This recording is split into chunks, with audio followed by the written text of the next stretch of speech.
Hi, this is Susan Broder from Speak Languages and Travel the World, your English teacher here to help you with your fluency. Now, today, the topic is the importance and the value of good old-fashioned repetition. And songs are brilliant for that because in the olden days, people used to just repeat without any, any feeling, any context, and it was really, really boring. But repetition is fundamental for memorizing structures, grammar, phrasal verbs, idioms. So it also helps you with your fluency. So it's absolutely important to repeat. But how can we repeat? The best thing is with songs. So I'd like to explain to you really the value of these songs, because I do think songs are underestimated. But before we do so, I'm afraid you'll forget. Don't forget to subscribe down here in the comments box if you haven't done so already. And if you want to practice your fluency, don't forget to download my free fluency exercises. Sorry, they're free and they help you with your fluency. Okay, now let me share some examples of the value of songs. So this is a song by, oh dear, I've got a blackout at the moment. It's a very famous song, Blame It on the Girls, Blame It on the Boys. Mika, exactly. Now, why do I find this is a good example? So many songs use refrains which repeat constantly, and you can learn a lot of expressions from these repetitions, and it's fun because you can sing along. So, for example, Mika sings, blame it on the girls, blame it on the boys. Blame it means if you, if someone accuses you of something, who did this, who spilled the milk, who finished the Nutella, you can say it was me, but you can also say it was my sister, it was my brother. So when you give the cause to someone else, you are blaming it on them. So it's an expression to blame someone for doing something that people accuse you of doing. And so why not learn it in a fun song which says, blame it on the girls, blame it on the boys. He repeats it many, many times. And so when he repeats it many times, you just pick it up and it's fun, it's enjoyable. So let's see another example. I have lots of examples to show you. Let's see another one. Yes. So this one here is a boy does nothing. And now I can't remember the singer at the moment. However, it's a perfect example of how you can practice the present tense in the interrogative form and in the third person, where lots of people continue to make mistakes, even when they're pretty fluent. So she sings, does he wash up? He never washes up. Does he clean up? He never cleans up. Does he brush up? He never brushes up. He does nothing. The boy does nothing. I think it was maybe Alicia Keys. I'm not sure if that's the one who sings it. In any case, what's very important is that you have the third person practiced in the questions and in the answers, because particularly with the verbs in the third person, people often make mistakes. So if you sing it, it's fun. Let's have a look at another example. Let me see what I have here. Here we go on to the present perfect. This is Cara. I can't remember her name. She sings A Night Like This. She's a very nice singer.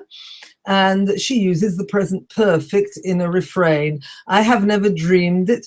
Have you ever dreamed a night like this? And she repeats it many times. So you're practicing your present perfect and you're enjoying yourself using I have never dreamed it, and then the interrogative, have you ever dreamed it? So this is another example. Let's see. Yes. Now here I have a very it's not a famous song at all, but I really think it has a lot of value because it's teaching you the future. And it also teaches you the negative imperative. They sing, I will recycle, I'll use my bicycle, I'll walk into town, I'll turn the heating down, I'll fill my kettle halfway. Listen to listen to everything else you say. So it's using the future. It's a song by a little known group called Seize the Day. The song is called Flying. They're not at all famous, but they do have some very nice songs and a video as well. So they're actually singing about the fact that if you fly in an aeroplane, it pollutes the air a lot. It leaves a very big carbon footprint. But because they want to reach their relatives on the other side of the world, they'll fly, and in exchange, they'll be very careful not to pollute in other ways. In fact, they sing, don't take my freedom away, don't take my holidays, don't take my time away, don't take my wings away.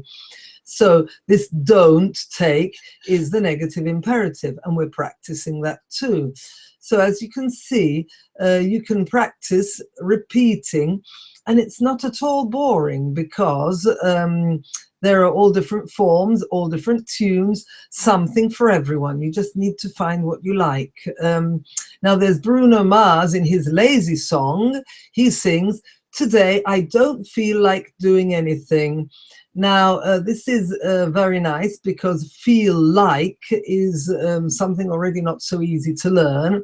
I don't want to do this because I'm not in the mood. So I don't feel like, and then the ing form, I don't feel like doing, and the negative, anything. Instead, I feel like relaxing, for example. So I don't feel like picking up my phone, and I'm not doing anything. If you sing this in the refrain various times, you pick up some good language here as well. There's also Michael Buble, who in his song Hollywood, which if I can find, I'll share with you as well, helps you practice here we are, helps you, oh dear. Ah, yes, sorry, I thought I hadn't shared it properly. Helps you practice the comparatives. So don't go higher for desire, etc. So every song has something to offer, and that's why I think songs offer great value for practicing your English, because repetition is unfortunately really, really important. It's boring, so why not use songs to repeat? Why not practice all the different grammatical forms, phrasal verbs, etc. using songs?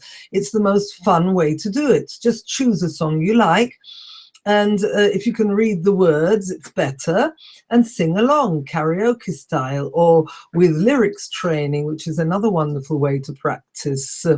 And then, of course, songs have a much more up-to-date language. So many songs use gotta or gotta, depending on who's the singing, which actually means I have got to, or I have to. Or they use wanna, I want to, gonna, I'm going to, ain't, which has all four forms, isn't, aren't, hasn't, and haven't. So depending on the context, you understand. I ain't hungry means I'm not hungry.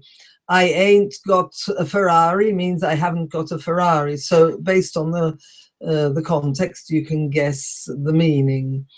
Okay, so these were just a few examples to encourage you to use songs a lot to practice your English. Repetition is really important.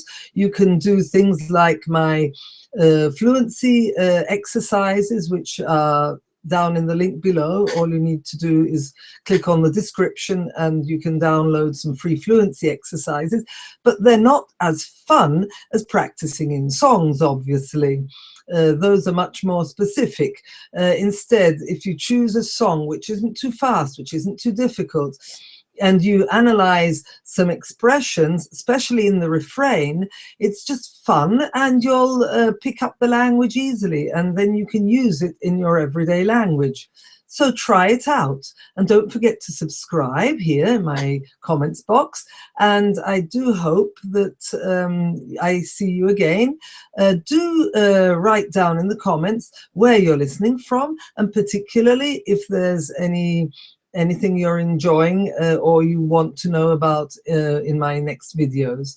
I'll be back with you then. Bye. Enjoy your weekend. Have a nice weekend. Okay, that's all then. Bye-bye.